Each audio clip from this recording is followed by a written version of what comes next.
ఈ 5 కాలేజీలు స్టార్ట్ చేశారు అధ్యక్ష, అదంతా తెలుసు. ఈ 5 కాలేజీల్లో సీట్లు ఫిల్అప్ చేసే విషయంలో 50% కన్వీనర్ కోట, 50% ప్రైవేట్ కోటానికి పెట్టారు అధ్యక్ష. పీపీపీ కాదు.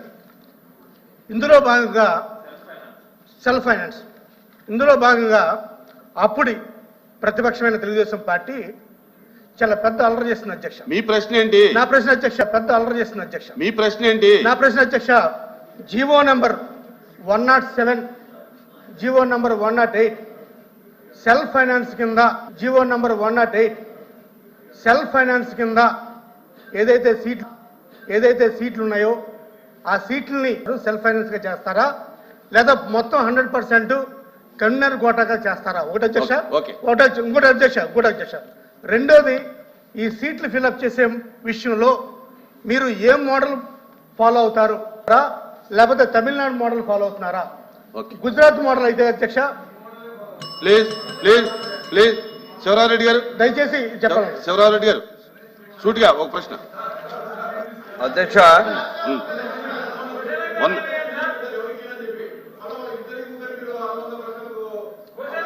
అయిపోయి అదే లక్ష్మణ్ వినండి నేను కరెక్టే, అందరూ అడిగింది మీరు ఒక్కడే. వినండి సిగ్నేటరీ అయినా కూడా మీరు ఎలా చేయలేదు. 1 మినిట్ అండి. ఇప్పుడు రామగోపాల్ రెడ్డి గారు సిగ్నేటరీ ఇందులో. వినండి సార్, నేను చెప్తాను శ్రీకాంత్ విను. అందులో సిగ్నేటరీ ఓన్ రామగోపాల్ రెడ్డి గారు. మనం శ్రీకాంత్ అడిగాడు, ఆయన రిలేటెడ్ ఎడ్యుకేషన్ ఇన్స్టిట్యూషన్ ఉంది కాబట్టి నేను బాగుంటుందని చెప్పి ఇచ్చా. దాన్ని ఆసరాగా తీసుకుని వాళ్ళు కూడా అడిగారు. లక్ష్మణరావు గారు కూడా ఎడ్యుకేషన్ గురించి మాట్లాడతారు కాబట్టి ఆయన కూడా ఇచ్చా. అంటే ఎడ్యుకేషన్లో కొంచెం అవుట్పుట్ వస్తుందనే ఉద్దేశంతో ఇచ్చాం తప్ప ఇదేమీ కాదు. ప్లీజ్ ఓకే, అలాగే మీరు ఎలా అంటే అలా చేద్దాం, ఇబ్బంది లేదు. శివరారెడ్డి గారు సూటిగా ఒక ప్రశ్న సార్. అధ్యక్ష ఇది అడగండి. అది కాదండి, కాదు. అధ్యక్ష, మీరు కూడా సభ సాంప్రదాయాలు, మీరు ఉదయం చేసిన సూచనల మేరకు ఖచ్చితంగా ఎవరి పేరు మీద అయితే ప్రశ్న ఉందో వాళ్ళకే మనం సప్లిమెంటరీ ఇద్దాం, అనుబంధ ప్రశ్న ఇద్దాం మీరే నిర్ణయించారు. కరెక్ట్. దానికి అనుగుణంగా నడుచుకోవాలి కదా. వినండి. ఇప్పుడు మా సభ్యుడు ఆయన పేరున్నా కూడా ప్రశ్నలో ఇందాక ట్రాన్స్పోర్ట్ మినిస్టర్ గారు చెప్పిన సమాధానానికి మీరు అవకాశం కలిగి ఇవ్వలేదు. కరెక్ట్. ఇప్పుడు కొత్తగా మీరు మరొక సభ్యుడికి మీరు అవకాశం ఇస్తుంటే నేను ఎందుకు ఇచ్చానంటే శ్రీకాంత్ అడిగాడు. శ్రీకాంత్ ఎడ్యుకేషన్ ఇన్స్టిట్యూట్ సంబంధించిన వ్యక్తి కాబట్టి ఎడ్యుకేషన్ మీద అవగాహన ఉంటుందని ఇచ్చాం. నేను చైర్ని ప్రశ్నించడం లేదు, ఓకే, గుర్తు చేస్తున్నాను. మీరు అలాగే ఫాలో అవుదాం అంటే ఖచ్చితంగా రేపటి నుంచి అలాగే ఫాలో అవుదాం, ఇబ్బంది ఏం లేదు. చెప్పండి మంత్రి గారు. ధన్యవాదాలు అధ్యక్ష. గౌరవ సభ్యులు రాంగోపాల్ రెడ్డి గారు అడిగారు పులివెందుల మొత్తం ఖర్చు ఎంత అయింది వీటి మీద అని. కేంద్రంలో అధికారంలో ఉన్న ఎన్డీఏ ప్రభుత్వం 17 కళాశాలను, వైద్య కళాశాలని ఆంధ్రప్రదేశ్కి మంజూరు చేసింది అధ్యక్ష. దీనికి మొత్తం ఖర్చు పెట్టాల్సింది 8,840 కోట్లు అధ్యక్ష. అయితే ఇప్పటిదాకా ఖర్చు పెట్టింది 2,125 కోట్లు ఖర్చు పెట్టడం జరిగింది అధ్యక్ష. అంటే 23% ఖర్చు పెట్టడం జరిగింది. దాంట్లో కాంట్రాక్టర్లకు చెల్లించింది 1,451 కోట్లు చెల్లించారు. అంటే 16% మాత్రమే గత ప్రభుత్వంలో ఈ పనులు జరిగాయన్న మాట ఇక్కడ మనకు అర్థమవుతుంది అధ్యక్ష. మొత్తంగా 8,840 కోట్లు ఖర్చు పెట్టాల్సి ఉండగా 1,451 కోట్లు మాత్రమే ఖర్చు పెట్టడం జరిగింది. అదేవిధంగా వారు పులివెందుల కళాశాల గురించి అడిగారు. పులివెందుల కళాశాలలో ఈ విద్యా సంవత్సరంలో తరగతులు ప్రారంభం కావాల్సింది అధ్యక్ష. కానీ జూలై 24వ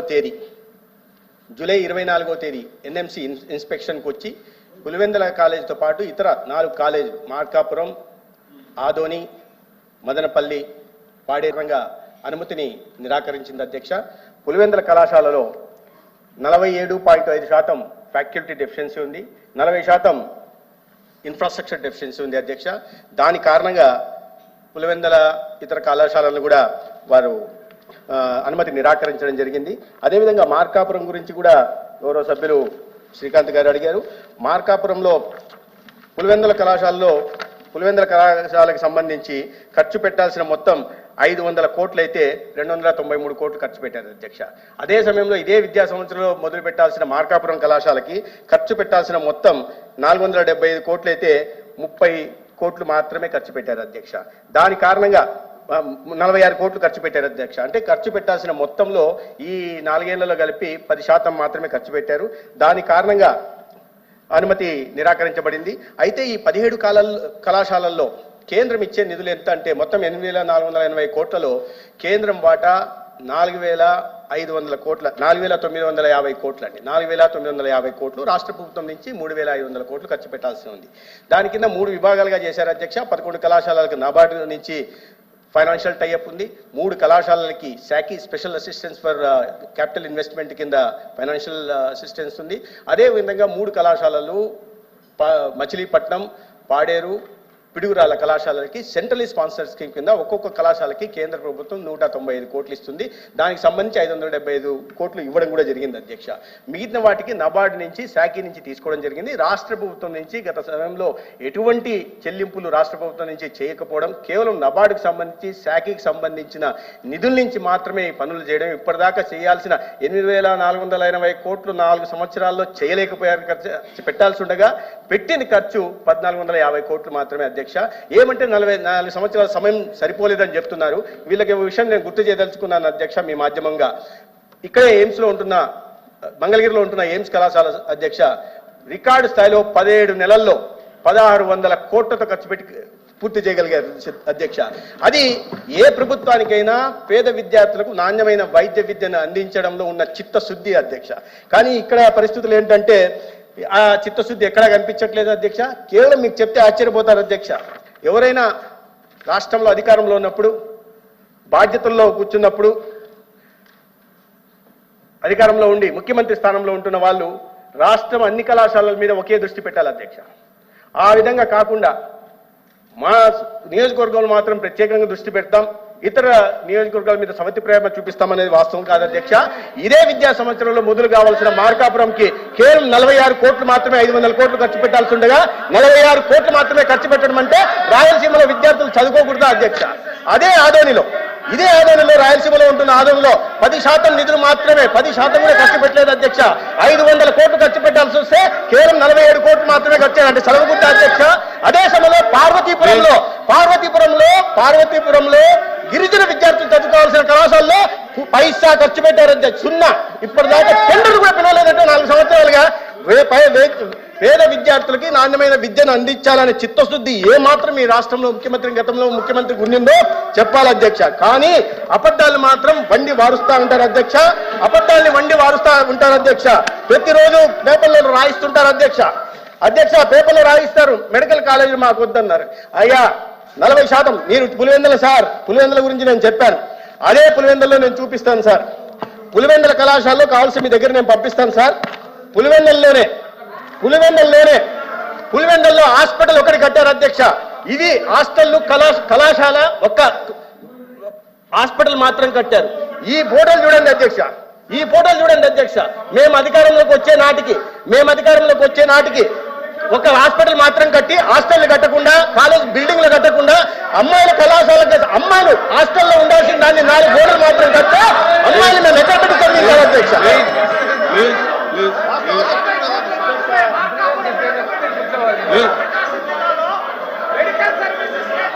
అధ్యక్ష 70% బోధనా సిబ్బంది లేకుండా, 70% బోధనా సిబ్బంది లేకుండా వైద్య విద్యను, నాణ్యమైన వైద్య విద్యను విద్యార్థులకు ఏ రకంగా అందించాలో చెప్పండి అధ్యక్ష. 60% మౌలిక సదుపాయాల కల్పన లేకుండా, హాస్టల్లో లేకుండా చదువుకుంటున్న విద్యార్థులను ఏ హాస్టల్లో చేర్పించాలా, అమ్మాయిలు ఏ చెట్ల కింద చదివించాలా, ఎక్కడ ఉంచాలో సమాధానం చెప్పాల్సిన బాధ్యత గతంలో ముఖ్యమంత్రిగా ఉన్న వాళ్ళకి చెప్పాలి ఉండే అధ్యక్ష. కానీ నిస్సిగ్గుగా నిర్లజ్జగా ప్రతిరోజు విద్యార్థులు అపోహలు సృష్టించే ప్రయత్నం చేస్తారు అధ్యక్ష. మొన్నటికి మొన్న 8,500 కోట్లతో నేను 17 కళాశాలను నిర్మించానని నిస్సిగ్గుగా గతంలో ముఖ్యమంత్రిగా ఉంటున్న వ్యక్తి చెప్తున్నారంటే అపోహలు సృష్టించడం మంచిది కాదు అధ్యక్ష. ప్రభుత్వం ఏదైనా సరే ప్రభుత్వం ఉన్నప్పుడు తర్వాత ప్రభుత్వం బాధ్యతలు తీసుకోవాల్సింది.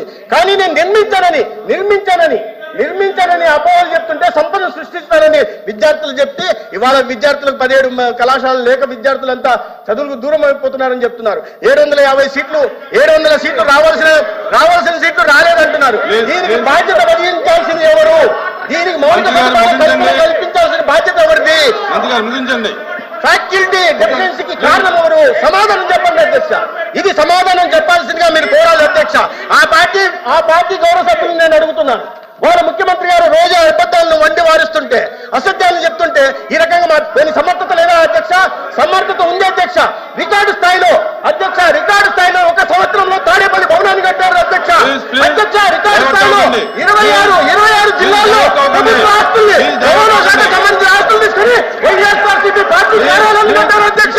అధ్యక్ష, విసిగొండ గుండు కొట్టి 450 కోట్లతో విలాసవంతుల భవనాలు నిర్మించుకున్నారు కానీ పేద విద్యార్థులకు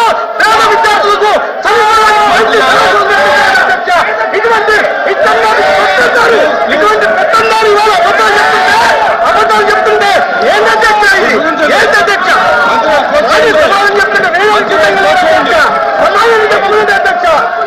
లేదంటే ఆ పార్టీ అధ్యక్షుడిని, ఆ గౌరవ సభ్యుల్ని చెప్పండి అధ్యక్ష.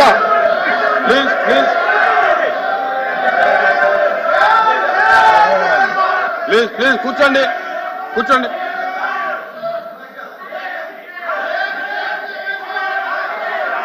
Please. Question number 1355 minister for transport minister గారు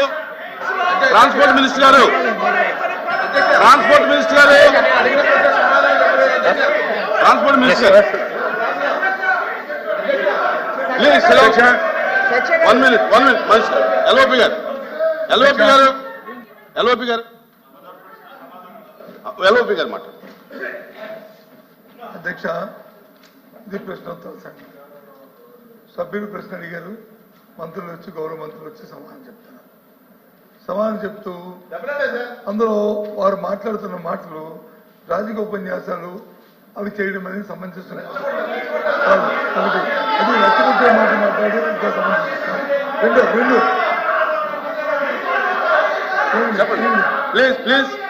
ప్లీజ్ అచ్చినాలి. ప్లీజ్ కూర్చోమనండి. మీరు కూర్చోండి. మీరు కూడా కూర్చోండి. ప్లీజ్ మీరు సార్, అరే కూర్చోండి. శ్రీకాంత్ కూర్చోండి. అమ్మా కూర్చోండి. మీరు కూడా కూర్చోండి. ఎల్ఓపి గారు మాట్లాడుతున్నారు. కూర్చోండి. అధ్యక్ష ఆయన అయిపోయిన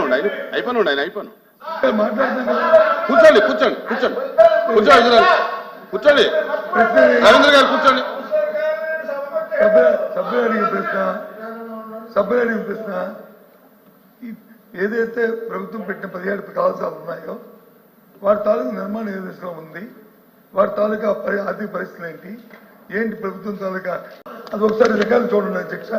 దాంతోపాటు అడిగింది ఏంటంటే అధ్యక్ష, ఆయన ఆల్ సభ్యులు అడిగాడు, మా సభ్యులు అడగలేదు. పులివెందుల కళాశాలలో దానికి సంబంధించి అడిగారు. 290 కోట్లు ఖర్చు పెడితే ఎమ్మెల్యే గారికి ఖర్చు పెట్టారు, కానీ మిగతా కళాశాలలు ఖర్చు పెట్టలేదు. ఏ పని వేగంగా జరుగుతుంటుందో, ఎక్కడైతే స్పీడ్ జరుగుతుందో అక్కడ ఖర్చు పెడతారు. అసలు ఫౌండేషన్ దగ్గర అవుతాయి ఆ కార్యక్రమాలు. అంతేగాని వ్యక్తిగతంగా మాట్లాడడం సభ తప్పుతో పట్టించడం లేదు, అందరినీ ప్రోగ్ చేయడము ఈ సంప్రదాయం కాదు అధ్యక్ష. దీన్ని మేము పూర్తిగా ఏదైతే మంత్రి గారు ఇచ్చిన సమాధానానికి నిరసనగా వారు ఈ చేస్తున్న ఈ కార్యం ప్రోగ్ చేయడానికి తప్పుదో పట్టించి ప్రజలు తప్పుదో పట్టించి మంత్రి గారు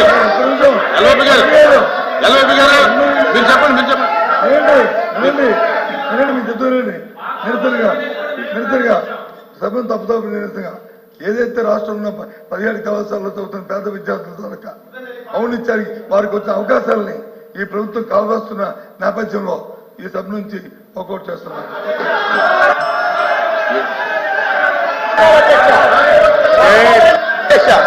అధ్యక్ష, నేను గ్రాంట్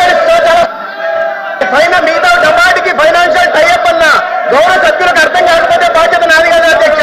నేను గ్రాంట్ కింద 550 కోట్లు మాత్రమే అని చెప్పాను అధ్యక్ష. రాజమండ్రిలో కళాశాల ప్రారంభమైపోయాయి అధ్యక్ష. 10 సంవత్సరాలు కానీ పెట్టిన ఖర్చు 20 కోట్ల అధ్యక్ష. మిగతా 420 కోట్లు ఎప్పుడు ఖర్చు పెట్టాలి అధ్యక్ష? పారిపోతే అధ్యక్ష. చర్చ పెట్టినప్పుడు ఉండాలి అధ్యక్ష. పారిపోవడం రాజకీయ పార్టీ బాధ్యత రాహిత్యం అసెంబ్లీలో. కూర్చోండి అచ్చెన్నాయుడు గారు. పట్టుకోలేకపోతున్నారు. సాక్షి ఒకటే కావాలి వాళ్ళకి. అధ్యక్ష, ప్రభుత్వం బాధ్యత ఏంటి అధ్యక్ష? వాస్తవాల్ని సమాచారాన్ని శాసనసభ ద్వారా ప్రజలకు తెలియజేయడం ప్రభుత్వం బాధ్యత అధ్యక్ష. మా మంత్రి గారు ఏం చెప్పారు? ఈ మధ్య పేపర్లో అవినీతి డబ్బుతో ఒక పేపరు టీవీ ఛానల్ పెట్టి ఉన్నది లేనట్టుగా ఎవ్రీడే 150 కోట్ల మంది మంచి అన్నా సరే ఈ పేపర్లో అది చెడ్డని వస్తుంది అధ్యక్ష. ఇప్పుడే 2 నిమిషాల ముందు ఒక డిస్కషన్ జరిగింది. దీపం 2 పథకం కింద ఒక క్వశ్చన్ వేశారు. మంత్రి గారు ఎంత చక్కగా ఎంత క్లారిటీగా అరగంట సేపు సమాధానం చెప్పారు. బయట సాక్షి టీవీలో ఏమొస్తుందంటే మా మంత్రి గారంట నీళ్లు నమిలారట. వాళ్ళు అడిగిన దానికి అసలు సమాధానమే చెప్పలేక విసిగి వేసారి కూర్చోపోయారు. ఏంటి అధ్యక్ష? ఏంటి అసలు? తప్పేం మాట్లాడారు? ఈ మధ్య సీప్లేన్ నాతో నాటకాలట. మెడికల్ కాలేజీలన్నీ మేము అమ్మేసామట, పోర్ట్లన్నీ అమ్మేసామట. ఏం చెప్పారు? ముఖ్యమంత్రి బాధ్యత ఏంటి? రాష్ట్రం మొత్తం ఒకలాగా చూడాలి, రాష్ట్రంలో అన్ని ప్రాంతాలను అభివృద్ధి చేయాలి, ప్రతి ఒక్కరిని మేలు కోరాలి. ఈ రాష్ట్రంలో ఇన్ని మెడికల్ కాలేజీలు ఇచ్చారు. నీ నియోజకవర్గంలో మెడికల్ కాలేజీకి నువ్వు డబ్బులు ఖర్చు పెట్టి బిల్డింగ్ కట్టావు. ఎన్నో సంవత్సరాల నుంచి మెడికల్ కాలేజ్ లేదు. పాడేరులో ఒక మెడికల్ కాలేజ్ మంజూరు చేశావు. ఈ రోజు వరకు ఒక పైసా ఖర్చు పెట్టలేదని అడిగితే ఎందుకు తడుగుకుంటున్నారు? జీవోలు ఎవరైనా ఇస్తారు, 2 నిమిషాల్లో జీవో ఇవ్వచ్చు. జీవోలు ఇవ్వడం పెద్ద కష్టం కాదు, చిత్తశుద్ధి ఉండాలి. ఆ రోజు జీవోలు ఇచ్చి కనీసం రిక్వెస్ట్లు లేకుండా పరిశీలన లేకుండా ఇష్టానుసారంగా మెడికల్ కాలేజీలు ఇచ్చారు. దానివల్ల ఎక్కడ భవనాలు లేవు. ఇప్పుడే మా మంత్రి గారు చెప్పారు అధ్యక్ష, ఆడపిల్లలు నీ నియోజకవర్గం మెడికల్ కాలేజీలో ఆడపిల్లలకు హాస్టల్ లేక అవసరం పడుతున్నారు. ఇవన్నీ చెప్తే ఏదో మేము తప్పు మాట్లాడుతున్నాం అంటున్నారు. దయ ఉంచి మీకు అడుగుతున్నాను అధ్యక్ష, ఈ లిస్టానుసారంగా మాట్లాడుతున్నారు. మెడికల్ కాలేజీల గురించి ఒక పూట డిస్కషన్ పెట్టండి, బొమ్మలతో సహా. అవసరమైతే ఆయన ఎక్కడ మెడికల్ కాలేజ్ కట్టాడో వీడియో అక్కడ మేము సీసీ కెమెరాలు పెట్టి కూడా ఇక్కడ చూపించాలి. మొత్తం అబద్ధాలు అధ్యక్ష. సాక్షి పేపర్ ఉందని, టీవీ ఉందని లేనిది ఉన్నట్టుగా ప్రతిరోజు రాయడమే. ఉదాహరణ ఇప్పుడే 5 నిమిషాల ముందు మీరు చెప్పండి అధ్యక్ష, సమాధానం చెప్పారా లేదా మా మంత్రి గారు? మీరు సాటిస్ఫై అయ్యారు లేదా? 5 సార్లు అడిగితే 5 సార్లు సమాధానం చెప్పారు లేదా? బయట సాక్షులు ఏమొస్తుంది? నాదేండ్ల మనోహర్ గారు వైసీపీ ఎమ్మెల్యేలు అడిగిన క్వశ్చన్లకి చెమటలు ఎక్కిపోయాడు, సమాధానం చెప్పలేకపోయాడు.